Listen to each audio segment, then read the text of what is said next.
I have a client who is ready to divorce her husband of over 40 years now because he is so emotionally abusive and he's unavailable. He abandons her.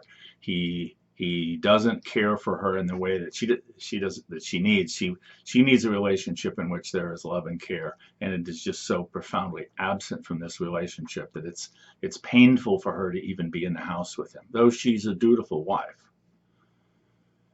From his perspective, he loves her dearly. He posts on Facebook when it's their anniversary. The idea that their marriage would end is just terribly upsetting to him. And a couple of years ago, when she went camping for the summer, every chance he got, he would go out and visit her because he just needed to be around her. Two very different perspectives on the same relationship. And which one of them is right?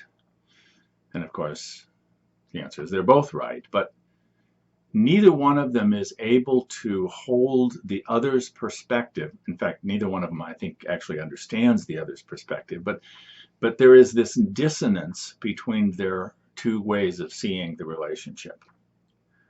And a cognitive dissonance is a situation in which we have two ways of thinking about the same thing, which, when we look at this item from a particular perspective, the other perspective simply can't possibly be true, except when we look from that other perspective, it is true.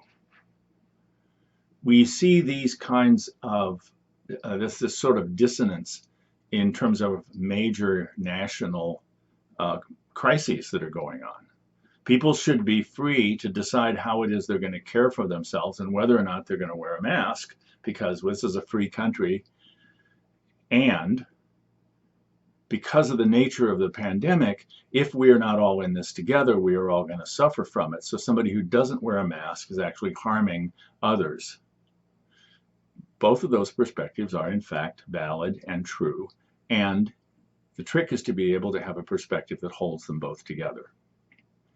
How do we understand the need to maintain the sanctity of marriage and still give people the freedom to love whomever they want? How do we honor the sanctity of human life and still give pregnant mothers the right to decide about what they're going to do with their bodies? The decisions, the issues that we are wrestling with as the larger human community are ones which manifest as cognitive dissonance. The trick is to be able to have a perspective that's large enough to be able to hold all of the perspectives within it. What we tend to do is we pick a perspective and we say this is the valid way of looking at it, and anything that doesn't fit that perspective is wrong.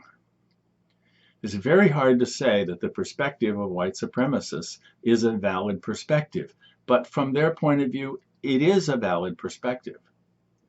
What happens to folks who are sort of liberated from that perspective is that they begin to have arising in their lives other perspectives that they also see as true, and they begin to say, oh, well, how can black people all be horrible, but this one black guy that I know is a really kind and gentle person and is a friend of mine? How do I hold those two together? When we grapple with the cognitive dissonance and we develop a cognitive map, a way of understanding, a paradigm that's big enough to hold them both, then we experience a kind of transformation into a way of seeing that is more mature, more adequate, and is better at helping us make the choices that will move us towards what we need. All right, so this is the end of this first section on how it is that we understand what is real and how the maps that we use acquaint us with what is truth. So next we're going to move into understanding how it is that we know what it is that we need. Hang on.